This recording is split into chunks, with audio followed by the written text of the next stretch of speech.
back to another live episode of Stuck in My Mind podcast. I'm glad to be back. I didn't do any shows last week. I was not feeling well. I was battling COVID, but I'm back and I have a very special guest.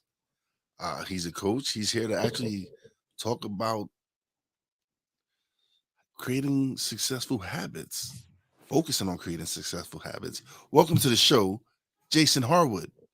Hey, how are you? Good to be here. Glad you're Oh, feeling better. thank you. Thank you. I appreciate it, man. Appreciate it. I'm excited to have you on. I got some questions. I got some Oh, questions. good. I'll do my best to answer. But let's start a little. Let's learn a little something about you. Because how many kids you have? That's people. If you do any looking, that's always one of the first questions because it's a lot. But yeah, we have 7 kids, and last month or 2 months ago, my oldest turned 20. When he was still 19, at the time we had 6 teenagers all at once. So 6 of the 7 of them were teenagers. So now we have 5 teenagers, a 20-year-old, and a 9-year-old. So yeah, we run the gamut. Yes, I can tell you and your wife didn't watch much TV. Nothing to do in Idaho, turns out. So, all right. What led you to this? What led you to wanting to help people get into showing them how to create successful habits? Because that's something that people don't realize, that things we do are habit forming. Like, what led you to this? Yeah, it is interesting because the reality of habits is that they exist whether they're intentional or not. The question is not, do you have habits, because you do it. Like almost everything that we do is based off of some type of habit pattern in our minds. So the question becomes, how intentional are your habits? So I have done a lot of business development and coaching. And in the process of that, had helped a lot of people on the business side of their life create systems around, finance and sales and marketing and things. And I had an experience that kind of mirrored a lot of the experiences of people that I was working with. And that is, as I got into my 40s, I was, I guess, shocked and disappointed to discover that everything that had been on my happiness list in like my 20s and 30s, I'd gotten a nice house, married, good family, good relationships, nice cars, good job, like everything that I thought I had been working so hard, going to college, trying to drive my career and so many things that I thought, man, once I get this taken care of, this is going to reduce stress. This is going to reduce unhappiness once I get into this financial position. Then all of a sudden I get in my 40s and I'm in that financial position and I'm like, then why am I not as happy as I thought I was going to be? And so I started looking around at the process that I'd gone through and helping people on the business side develop habits and systems from a business standpoint, and decided to apply those same principles in behaviors that were specifically and intentionally designed to help me live a happier and more fulfilled life. And so that's where this comes together, is to let's take all of the fantastic research and process that's out there about creating consistency in our lives, and let's apply it to things that will help us live a better life, not just get more sales or consistently manage our business finances. I mean, we can talk about those things, but turns out those things don't actually contribute to fulfillment and long-term happiness. So that's where my focus has become, is all right, let's also talk about who we are at our core center. And that's something that we're not people assume that these materialistic things and all this stuff, have a nice heart, that they bring you happiness.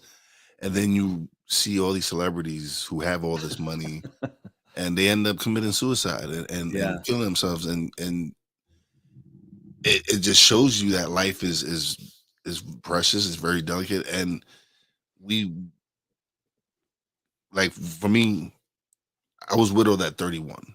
Mm, Um, so it made me look at life much more different than say yeah. my age because I knew how precious life was, and you have to live and enjoy the every day.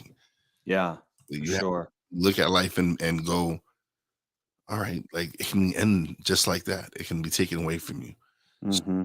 So for me, I'm always this days, of course, you're not gonna be happy every day. There's just certain things that are gonna happen. You're gonna have, but I've decided that no, I'm gonna live my life. I'm gonna be happy. I'm gonna do what I love to do, which I found out in my 40s that podcasting is something I love to do, and being able to share these messages with people has given me a purpose. Hmm. Yeah. Yeah, and it's interesting because in the course of this work, I've just come across fascinating ideas around the fact that we talk about some of the unhappiness that we find in celebrities and things like that, but one of the kind of scary statistics is that suicide rates among men in middle age is one of the highest percentages of any demographic. Wow. And I think that's because a lot of this happens to a lot of people is you're driving in your 20s and 30s and even into your 40s because you think, man, once I get these things, or once I get this career, or once I get to a place of stability, then I'll feel happier. And we're driving. Then we get there and we're like, wait a minute. This is not what I This want. is all there is to life. Like, really, I just killed myself to get the VP job or to grow the business or to, be able to afford this house and car. And now I still feel internally unfulfilled and miserable. And unfortunately, that leads to a lot of people down kind of a dark path. And so becoming then intentional around now, I have to become as intentional in my uh, fulfillment as I was in getting that VP position or moving up in my career or building my business or whatever brought you to that point. You got to get as intentional on the emotional and the mental side of doing things to grow yourself as a human. So that So becomes important. what is something you recommend people do to really try to find those habits, find those things that's going to help them find that fulfillment and help them find what basically is their purpose. What is going to help them enjoy their life? Yeah. So I love that because that's where it has to start. It has to start with identifying what are some of the core values that are most important to me. And if you go to thejasonharwood.com, there is a little document there, the Happier Habits Guide, that'll walk you through some of this. That's one of the remarkable things that happened to me as I went through this process is I just happened to have kind of this almost like lightning bolt inspiration moment where these core character traits that really mattered to me came into focus. And it happened as I was going through that process of saying, my gosh, it turns out that houses and cars and jobs are not the thing that's fulfilling me. So, what is going to bring me fulfillment? And for me, I came to some core character traits of generosity. I'm just happier when I'm intentionally behaving in a way to help others. And generosity isn't giving money, it's much bigger than that. And then learning. I'm happiest when I'm learning. And so reading and growing some things in that way. I start playing around with woodworking just because it's something I love to do. I'm not real good at it, but that's not the point. The point is just learning, right? I learned how to do this thing. I watched this video. I learned how to do it because learning makes me happier. And then I focus on some things around personal belief and gratitude because I'm happier in that. So one of the practices that you can go through is it's a little bit of self-reflection, helps if you maybe have a piece of paper or something, but just start thinking back over your life and start identifying when are times when I felt happiest? When are times when I felt most fulfilled? When are times when I felt growth in my life? And again, one of the challenges that we face is that often through our earlier years, so much of that is tied to our career or growing a business or growing a family.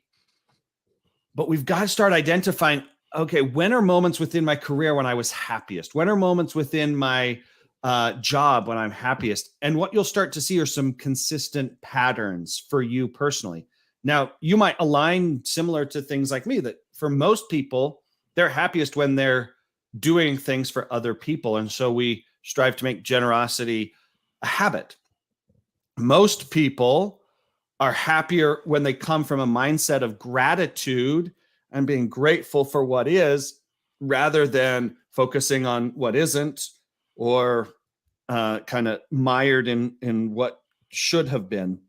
And so those are a couple of common ones that we can build habits around. But it is a process of taking a few minutes, sitting down and just jotting down.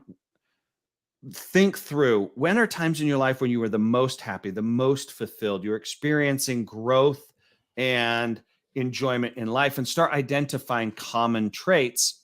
And then we look at those and say, all right, let's start building habits around that. Wow. Yeah.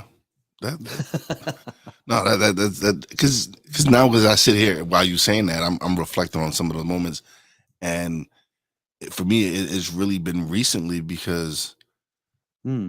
I've been, like you said, I've been learning. I've learned so much in this past couple of years.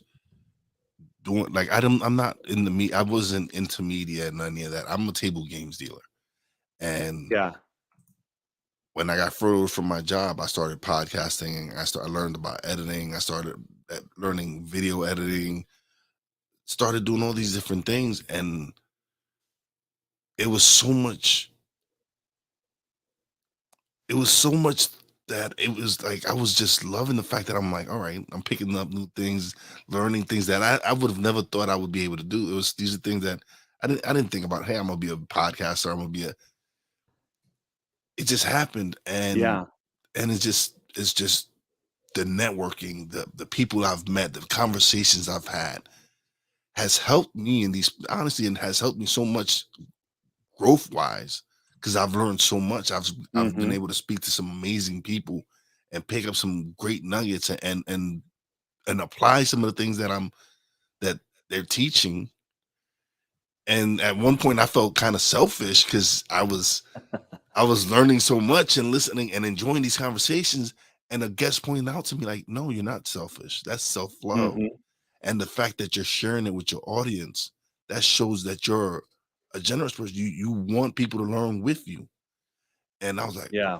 oh man, that rings that hit me like, wow, that is true. That's so true. Being able to have you on the show and share what your experiences and share what you do.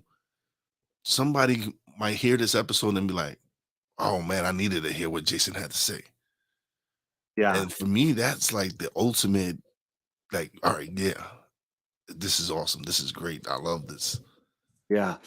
Yeah, and it's taking, as you mentioned, right? Taking some of those things that you are passionate about, that you enjoy doing, talking with someone, meeting someone new, interacting. And what's great is in today's world, whether it's that or almost anything, you can start making small, easy progress towards just about anything.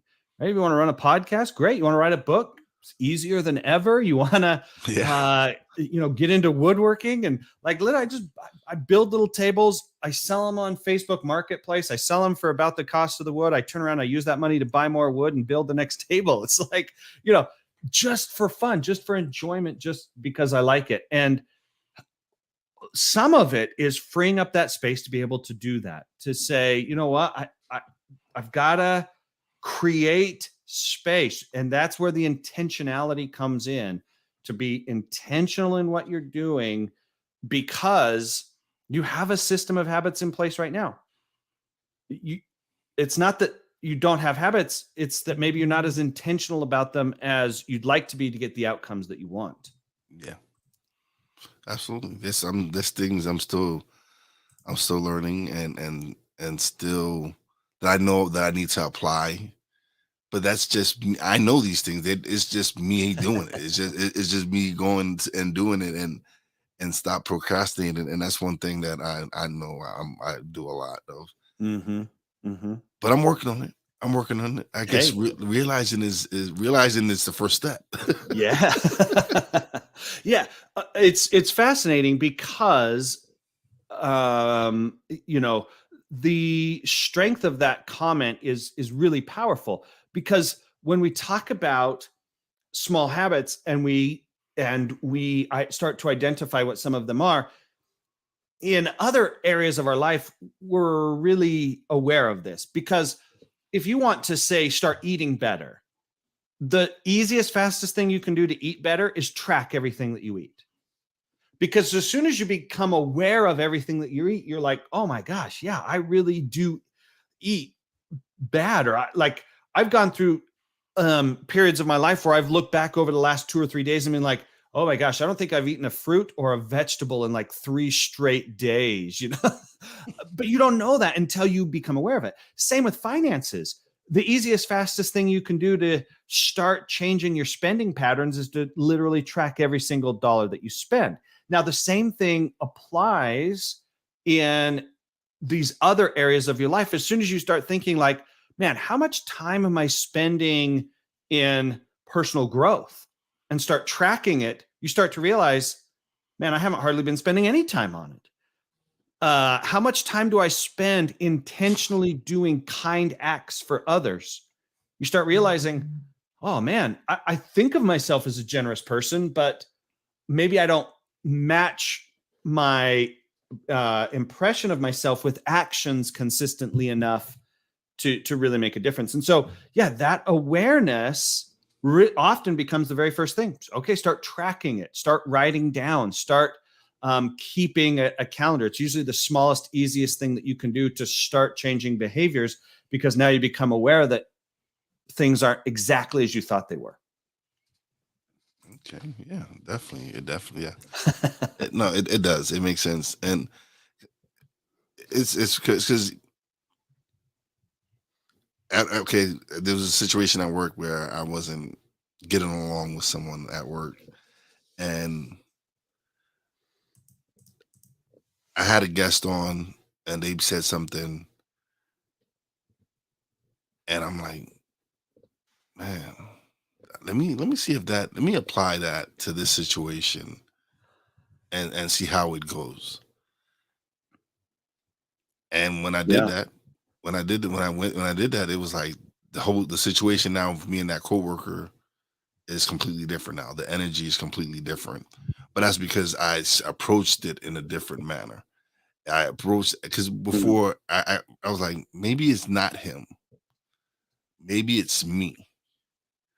And when I spoke to this guest and they said whatever they said to me, it really like, yeah, maybe it isn't him. Maybe I need to work. There's something inside me I need to work on Mm. and change and see how this approach works. And when I did that, and when I started doing that more frequently with this person, things changed. Mm. And it Mm-hmm. was and it Mm-hmm. was me just changing the way I interacted with him. Like it was like, okay, I need to approach this differently because this the way I'm approaching it isn't working. Mm-hmm. Yeah. Yeah. And that's often where we start is looking at our own life and saying, man, if it's not working, I've got to change something. And that's where so many of us start. Because for me, uh, I've talked with a lot of people, and man, it sounds like that was a part of your past history. I can't imagine, losing a spouse at 31 and the difficulty and the pain that that would bring.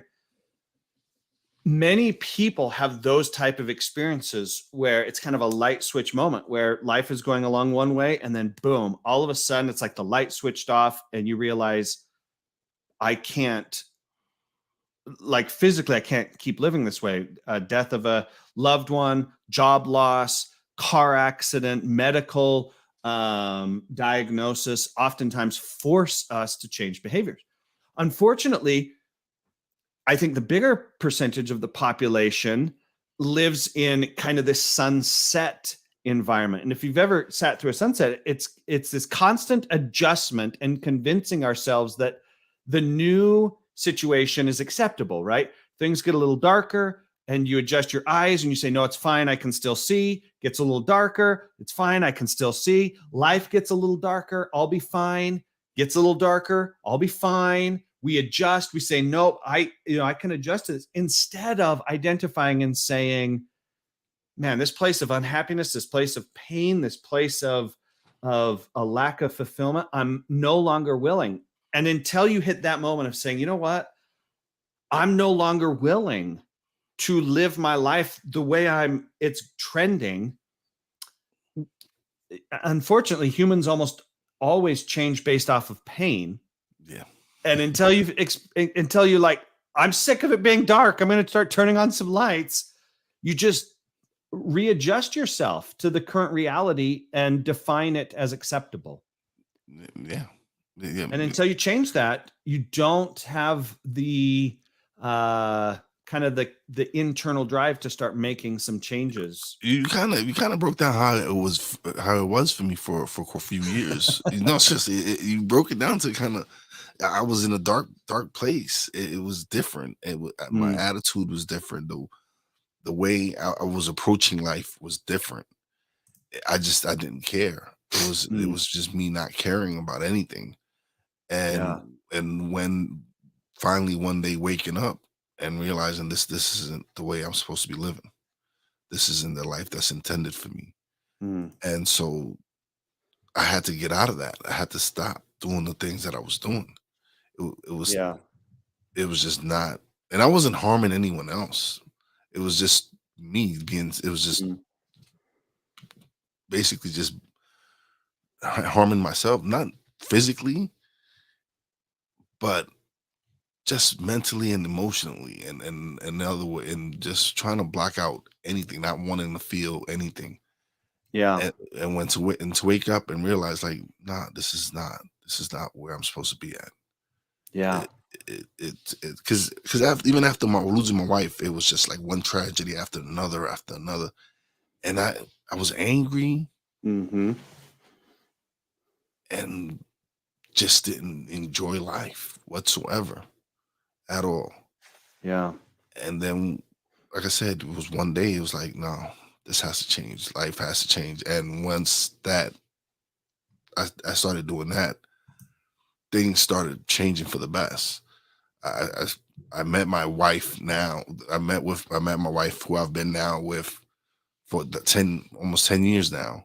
And I became a table games dealer. I made pretty good money. I started doing my podcast. Life just started changing for the best. And it was because I had to get out of that mindset that I just knew this wasn't the way I was supposed to go. This wasn't the path that I was supposed to be down. And so being able to switch that, and it's crazy because my first wife had, I guess, started preparing me because she introduced me into the world of self-development, into reading books, into wanting to learn and grow. And so it prepared me eventually when I got out of the darkness, that it brought me back to learning and growing, and wanting to continuously grow and become a better person. And so it kind of, things, I look at it like things happen for a reason. This was my path. This was what was written for me to happen. And now it's where am I going to go with this? What path am I going to follow? What am I going to start doing to continue on this journey? And it's every day. It's every day I'm learning something new and just growing as a person. And that's the key to it, right? When we look at creating habits, The first step, the first principle, I guess, the first idea is that it is going to be these small, consistent things. You mentioned this everyday journey towards it, and that's really what it is, because it's not just like one big flood of a thing that you can do. It's the consistent daily, just little drip, drip, drip of one small thing, one small thing. And I think that's the trap that a lot of people fall in, is they find themselves in a position they don't want to be in, mentally, emotionally, whatever, and they think, I need to change and I need fast change. And so they think, I got to make some huge big effort change. And that almost never leads to success, because it relies on heavy motivation. Right then you're really feeling it, but a day or two or a week later, probably not really feeling it. And so when you reduce the size of the action, you can build momentum rather than relying on motivation. And as you build momentum and consistency, now you start seeing results, not because any one individual action was so significant, but it was the consistency of action that made a difference. So when I talk with people and they say, okay, I want to start making changes, I say, what's the smallest possible action you can take? You want to become more grateful? What's the smallest thing you can do? Write down one thing a day you're grateful for. Want to live a life of increased generosity and kindness? Do one small act of kindness for one member of your family every day, right? It's getting it down to as small as possible. Right now, I'm trying to increase my exercise and working out, and I'm not real consistent with it. And so I just always go smaller. Okay, I'm going to go smaller. And right now, I'm doing these little 10-minute, they're called AMRAP, as many reps as possible. And it gives you a small little workout. You do as much as you can in 10 minutes. And after 10 minutes, boom, workout over. Because I'm like, okay, I can work out for 10 minutes. I know that's not going to turn me into this hyper fit, CrossFit, like those crazy people out there running Spartan races. But what it does do is it gets me consistent, because I know, okay, I can do 10 minutes. I can write down one thing I'm grateful for. I can read one page in my book, to learn a little bit every day. I can spend 10 minutes in meditation. I can get up 5 minutes earlier and spend 5 minutes of just kind of personal reflection time, whether that's meditation or prayer or whatever, right? So just go as small as possible to build consistency. That's something like which I mentioned, reflection.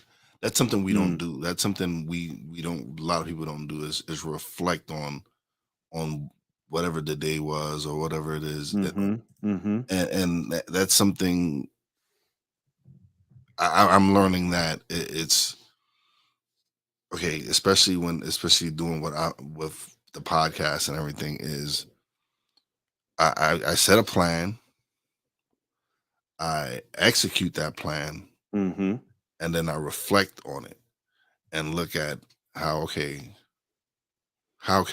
what could have I done differently in this situation to make this work or make this happen. And that's something we don't do. That's something we really generally, a lot of people don't do, is sit down and reflect on how their day go, how their day went, and what could have they done differently throughout that day to change certain circumstances. Yeah. And just spending it. People sometimes they get wrapped up into thinking, oh man, now you're talking, about a 30 minutes at the end of the day. No, just 5 minutes. Just wake up 5 minutes earlier and think about, okay, what's the main thing, the 2 or 3 main things I really want to get done today. And at the end of the day, just 2 things. The other key to this that always trips people up, and it's one of the easiest things you can do, is change the environment to change your behavior. When you decide, okay, I want to write down one thing I'm grateful for every morning, The best thing you could do to increase your consistency with that is get the notebook that you want to write your thing down on and put it like right next to your bed or right next to your toothbrush. And then you go brush your teeth. You brush your teeth every day already. So you brush your teeth. There's your notebook. You write down your one thing you're grateful for. I have my little gratitude journal right on my desk. And so as soon as I sit down, boom, there it is. And boom, I write down my three things I'm grateful for. It's the first thing I do every morning before I start getting into emails and projects and things like that. So oftentimes our environment is crafted to support your current behavior. Anytime you want to change behaviors, changing your environment will dramatically increase the likelihood of success. So take whatever it is that you want to implement in your life, make it easier to get to it. Put the book closer, put the notebook closer, put your running shoes right next to your bed, sleep in your workout clothes, for heaven's sakes. If you want to eat better, buy more vegetables, put more vegetables in your fridge. And when you go open your fridge and all you see is vegetables and I don't know, cheese, you can eat a little bit better. And so if you change the environment around you, you'll dramatically impact the success of the endeavor. But right now, the environment's probably situated to keep you doing the things you're already doing. Yeah, it is. It is. It is. And but it's these are things you learn along the way. These are, and so there's things I definitely know I got to work on. I definitely have to change my eating habits, and I know this for a fact. I know I'm not the most healthy, and it was at the beginning of the pandemic. Me and the wife were doing so well. We couldn't go out and eat junk food. We Yeah. had to cook food and watch what we ate and make sure like, okay, this is healthy for us. This is it's not fried. We're grilling it. We're using the air fryer. We're like, okay, we're eating a little bit more salad and stuff like that. And we saw a difference in energy and everything. Mm. And then when we went back to work and everything went back, we kind of went away from that and started eating out again and not eating the right foods. And so me and her know that we need to change it. We actually invested in the juicer. We're gonna start using buy more fruits and vegetables and start juicing but it's a step. It's a step Yeah. in the right direction. So we're excited. Yeah. And you hit on something that's interesting is that the pandemic forced many of us to dramatically shift behaviors. Not that we necessarily wanted to, but we were forced into it. Then, as we've started transitioning back into normal life, many of us have just adopted back into the same exact patterns we had before, not because we particularly liked them, but that's just what we were comfortable with. We just started unintentionally doing it again. So now I'm eating the same, I'm spending the same, I'm spending my time the same. It's almost like it never happened. And in many instances, that's great. But in some instances, it was a missed opportunity to look at our lives and say, okay, as we phase back into normal life, I'm never going to do this again. I'm going to forever change this. I'm going to make a dramatic change there. And so, if we've missed that opportunity, that's the great thing is we can at any moment say, okay, today's the day. Today's the day I'm changing. You don't have to wait for a light switch moment. You don't have to wait for a medical diagnosis to decide to live different. You don't have to get in a car accident to decide to live more intentionally. You don't have to lose your job to decide I'm going to not put all of my value and worth in my career. You can just decide today. All right, today I'm going to do it, and then just identify what's something that's important and valuable to you, and what's the smallest thing you can do to start implementing that. So one of the reasons I decided to go live because I started off audio, then I started pre-recording videos, and then I transitioned to live earlier this year. And um, One of the reasons is because the audience interaction. It was because I started doing a sports talk radio show Thursdays and Fridays. Big shout out to Brian Snow and Snowman in the Morning with Cole Johnson.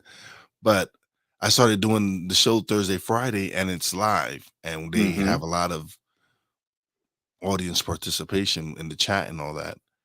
And I'm like, man, I like that aspect of it. I like to have Mhm. people comment and stuff like that. So sick who's actually he listens he tunes into Snowman in the Morning. He's an audience member there, and so he comes and he supports my show. He goes, cheese and vegetables has that Jason Harwood been in my kitchen where when I wasn't looking.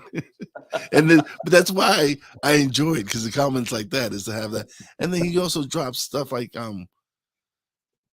procrastinating is a big obstacle that other one get. It was things like that that made me want to go live, Yeah. and being able to interact, because now it makes it their show as well. Yeah.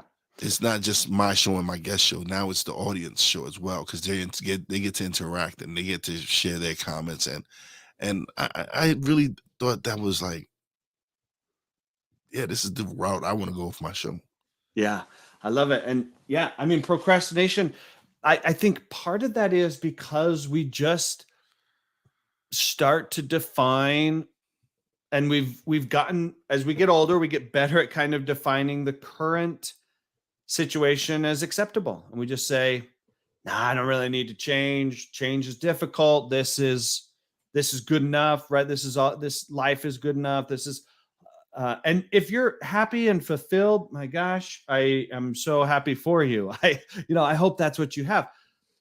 My experience was not that. My experience was, man, I was grinding and driving and pushing, and then was like, what in the world? Why am I still waking up most days unhappy? And identifying, what do I have to do? What matters to me? What behaviors bring a sense of happiness and satisfaction? And that made a big difference for me. But you got to, yeah, you really have to decide, like, okay, I'm making a change. Something's got to be different. Yeah, I agree. There's nothing you've said that I don't disagree with. That I don't agree with. Because again, it's I know I procrastinate, and I know I need to change these things. But it's again, like you said, it's easier just to Mhm. procrastinate. But Yeah. but there's certain things I know I know I don't procrastinate on, and that's doing my podcast and being able to Yeah. do this, and there's other things in my life that I need to work on, as far like the food thing, where I really need to watch what I eat, and the exercise. Sort of like you, but I started with 5 minutes. There you go. I There started you with go. 5 minutes. I'm like, let me give it 5 minutes. Let's do this. And it's early in the morning. It's doing some leg squats and it's just something to get me going early in the morning. But Yeah. eventually I'll probably go to 10 minutes. And hopefully I'm moving up to 15. It's There you just go. it's one step at a time. Yeah, that's exactly how it works. I try to remind people, the first goal is not results. The first goal is just consistency. Like, and I know that. I know that the amount of working out that I'm doing right now is not going to bring huge long-term results. That's okay. I'm just working on getting consistent. And once I get consistent at 10 minutes, then it's going to grow naturally. But if I try to go 30 minutes right out of the gate, Like, no, I'm not doing it this doesn't again. happen, right? And things get in the way, and you just don't get there. And so then you're frustrated and angry because you haven't gotten to where you want to be, and then you quit. And 10 minutes is better than 0 minutes. 5 minutes is better than 0 minutes. Yeah. So just shoot for short term, and that's okay. It's the beginning of forming a successful habit. Mm-hmm. That's what it Mm-hmm. is. It's like you said, yeah, start with 5 minutes. And then eventually you're like, I can do 10 minutes. And then you do the 10 minutes and you're like, oh man, this is easy. I can do it.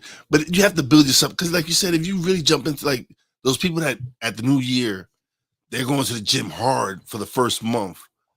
And then like after the first month, they're like, man, I'm tired. I don't want to do Yeah. this no more. Yeah. And they burn themselves out. But then if they would have started off slow, like, all right, today I'm gonna just do 10 minutes on the treadmill, just start. Then next day, yeah, let me do another 10 minutes on, and it just starts and just get you going, get you going. Then eventually you start adjusting it. Yeah. Yeah. I love it. Yeah. You've nailed it. Boom. You're set. Oh, I'm far from set. I still got a lot of work.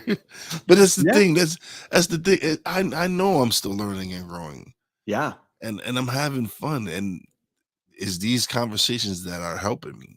Yeah. It's me being able to learn from someone like you. That, hey, listen, this is how you start. Just start Hmm. with 10 Yep. minutes. Yeah. But Yeah. it's being able to speak to someone like yourself, and eventually it's gonna stick. Yeah. Eventually something's gonna stick.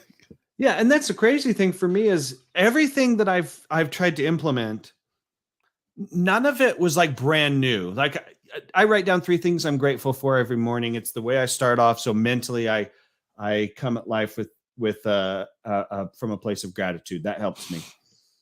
I've heard that for like a decade. Yeah. That's a good idea. And I have like a half dozen notebooks with like 2 or 3 days worth of gratitude statements, and then a 6 month break, and then another day. Okay, I'm going to start again, and I could never get consistent with it. I try, and then eventually, boom, I got there. The biggest thing for me was having a great trigger. I changed the environment to where I put my notebook right there by my desk, and then I mentioned brushing your teeth. For me, it's letting my dog out. We got a dog during COVID, and every morning at like 5 a.m. without fail, that dog starts dancing around our bed Yeah, because see, it that's needs to why go I out. don't want that's why I can't have a dog. I'm not Oh, no. it's the worst. But and so I was like, at first I was kind of mad that this was happening, and then I thought, you know what? This is a brilliant habit trigger because every single day I have to do this action. So what's the thing I want to do immediately following this action? And for me, it was right in my gratitude journal. And so now I'm more consistent than I've ever been because I let the dog out. Boom, there's my gratitude journal. Boom, I write down 3 things I'm grateful for. So just take something you're currently doing, say brushing your teeth, drinking your morning beverage, um, taking a shower, putting on your pajamas, setting your alarm, whatever it is. Just find something you're doing and say, I do that every day. What's the thing I want to do immediately after that every day? And become real intentional in taking something you're already doing and tying it to something you want to do. And suddenly your success with it will increase. Oh, for me, with me, every morning I like to sit down, have my cup of coffee, and just think about how I'm gonna just what how my day is gonna go.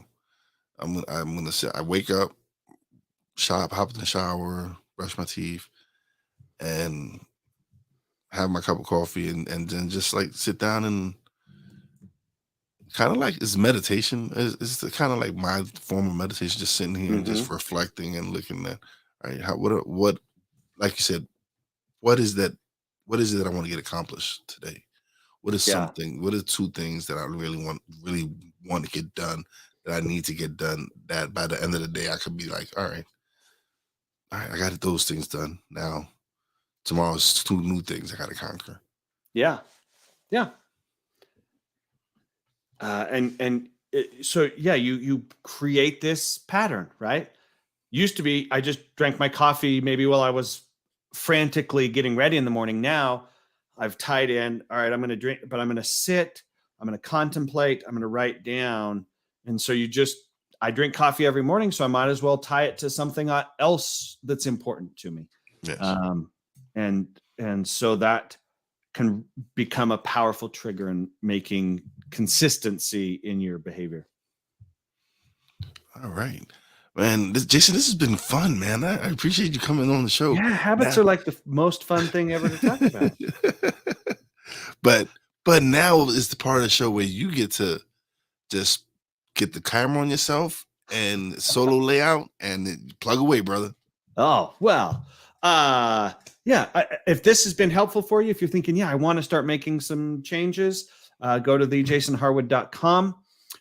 Get the Happier Habits Guide. It looks like this. I've got one printed off right here. You'll go through, identify areas that are important to you, and then I'm going to help you create your habit plan through that. If you get through that and you want a little bit extra help, just reach out to me.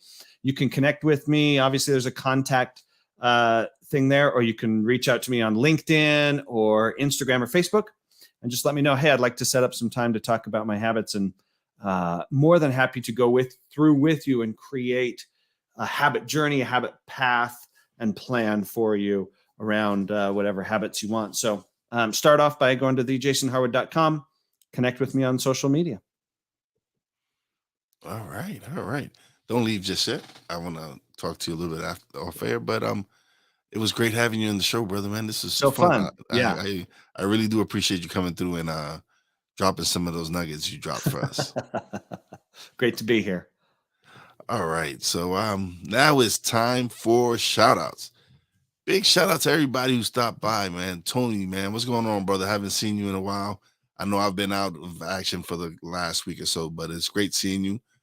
Big shout out to Ben. We're on the BS3 network. Catch us live every day. Well, Monday, Tuesday, Wednesdays, 4 p.m. Central Time, 5 p.m. Eastern Time. Big shout out to my man Sick Diggy for coming through, sharing his, always coming through and supporting, man. I appreciate you, brother. I like to say, since Sick is in Norway, that we are an international podcast. So thanks, Sick, for stopping by. Facebook user is probably my man Obimi. What's going on, brother? If that's you, if it's not, still thank you for coming through and showing some love. Now, also, big shout out to my Real Wise fam, Poppy J, Brandy J. Love you guys. Big shout out to the boss lady. Love you, baby, and appreciate you. Big shout out to our guest, Jason Harwood, for coming through and like I said, having a great conversation, man. I love it. And as always, a big shout out to all the essential workers out there. God bless y'all. Be safe. You know how your boy Wise does it. Peace out.